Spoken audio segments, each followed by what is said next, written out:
Pour l'instant, c'est l'heure des 4 vérités et on va retrouver Guillaume Daret et son invité. Bonjour Guillaume. Bonjour Thierry, bien aujourd'hui je reçois Olivier Besancenot, toujours très impliqué dans le combat social et qui sera évidemment très mobilisé dans les semaines à venir.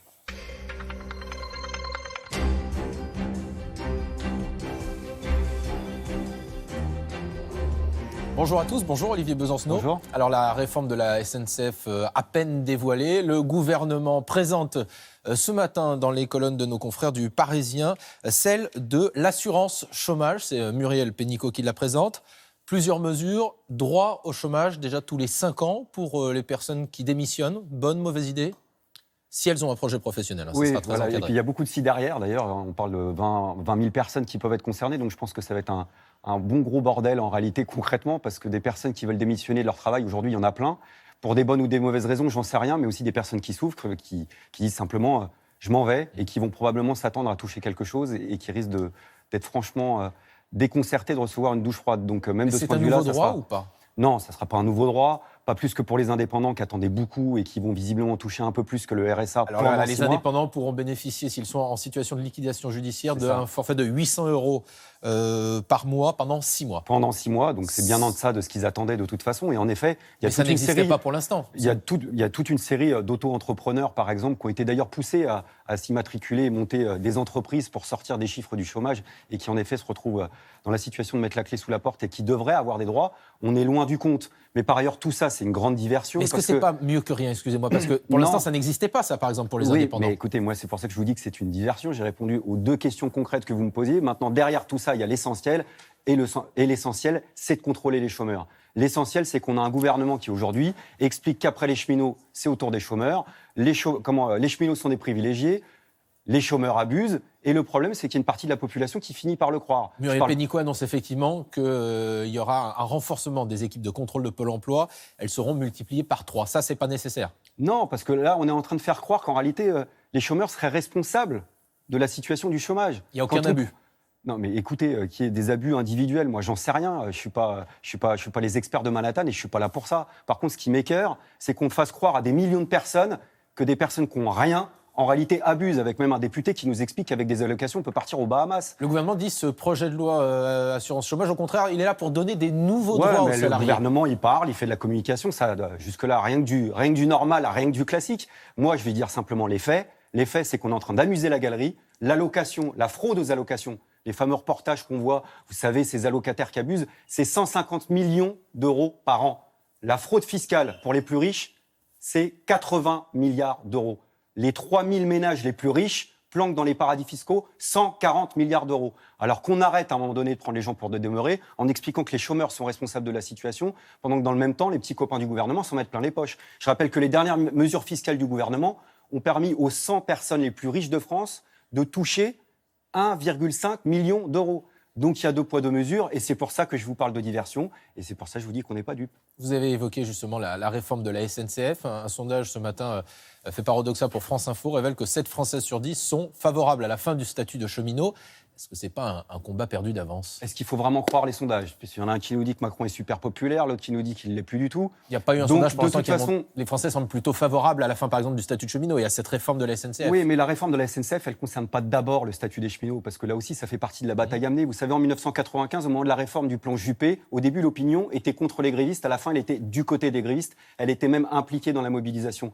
La question du statut des cheminots, en réalité, elle cache un débat beaucoup plus profond qu'est le service public ferroviaire et ce qu'on compte en faire. Transformer la SNCF en société anonyme, même à 100% capitaux publics, ça veut dire qu'on fait rentrer le loup dans la bergerie. Il n'y aura pas de privatisation, jamais, dit le gouvernement. Je sais, ils jurent sur tous les tons, comme à chaque fois. Mais en réalité, vous faites un truc... Faites un numéro de passe-passe. C'est comme à la Poste, que je connais bien. Nous, on est déjà en société anonyme, 100% capitaux publics. Je peux vous dire que quand vous faites ça, vous avez un opérateur public qui ne raisonne déjà plus en termes de service public. La meilleure preuve, c'est qu'aujourd'hui, on est en train pas simplement de supprimer des emplois à la Poste, pas simplement de fermer des bureaux de poste, mais que des prestations qui étaient jusqu'à présent gratuites, on est en train de les faire payer. Toutes les prestations de la Poste, par exemple, pour aller visiter les plus anciens, on les fait payer plus de 100 € par mois. Je viens de découvrir ce matin... On apprend ce matin que la Poste, à partir du mois d'avril, va proposer un service qui fait que les facteurs pourront venir aider les Français à remplir leur déclaration d'impôt, moyennant 50 €. Ouais, moyennant 50 €, ce qui est quand même... Enfin, je veux dire, éthiquement, c'est insupportable comme idée. Vous vous rendez compte que faire payer 50 € pour une déclaration d'impôt, on s'adresse à qui ? À des gens qui ont des difficultés, aux plus âgés. Les plus âgés, ils ont déjà été dans le collimateur du gouvernement avec l'augmentation de la CSG. Et jusqu'à présent, c'est des prestations. Moi, je vais vous prendre mon exemple. Je travaille dans un bureau à Porte de Clignancourt où il y a un service qui permet, dans le cadre de notre bureau, de faire ça gratuitement. Et là, on va le faire payer. 50 € pour certaines personnes, c'est pas rien.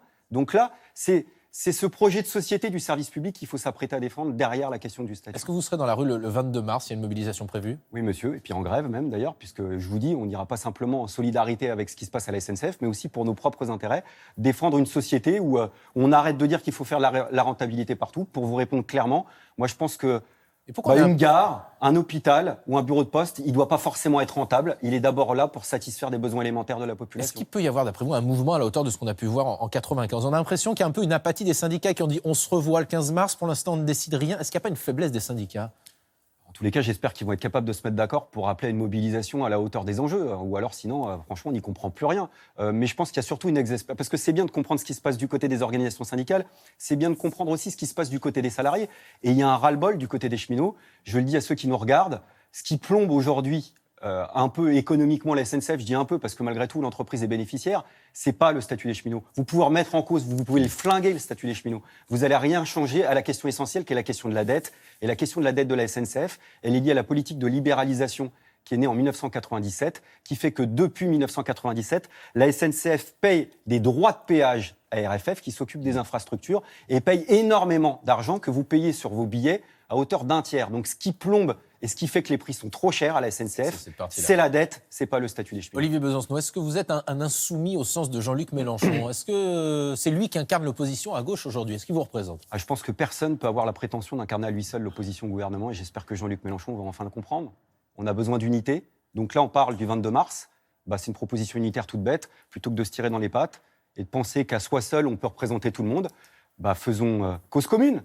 Affichons une unité la plus large de tous ceux qui vont aller manifester. Du côté politique, j'entends le 22 mars, Jean-Luc Mélenchon, Pierre Laurent, Benoît Hamon s'il sera là, Nathalie Arthaud, Philippe Poutou, pourquoi pas marcher ensemble et dire à un moment donné, justement, il y a quelque chose qui doit se passer dans l'opinion et ceux qui sont chauffés à blanc aujourd'hui contre les chômeurs, contre les cheminots, ne pas oublier que le pire des poisons qui nous attend, c'est celui de la division. Est-ce que ça doit se traduire par exemple, une liste commune aux élections européennes qui irait de Benoît Hamon, Jean-Luc Mélenchon jusqu'à vous? Alors, déjà, entre Benoît Hamon et Jean-Luc Mélenchon, je pense qu'il y aurait pas mal de difficultés à le faire, mais on est surtout très loin d'une échéance électorale. Et puisque, justement, maintenant, on n'est pas parasité par une échéance électorale pour faire de la politique au bon sens du terme, tentons de créer des espaces nouveaux dans le cadre des mobilisations qui nous attendent. Et les rendez-vous, c'est des rendez-vous politiques d'aujourd'hui. Et derrière ce qui se passe à la SNCF, c'est d'abord un choix politique que fait le gouvernement. C'est faire plier les cheminots. Or, les cheminots, on le sait, c'est un secteur combatif du mouvement social. Et si on a encore un peu de sécurité sociale dans ce pays, c'est aussi grâce aux cheminots. Et j'aimerais que ceux qui nous regardent ne l'oublient pas, même si c'est vrai que quand il y a des grèves, ça peut être galère. Merci beaucoup, Olivier Besancenot.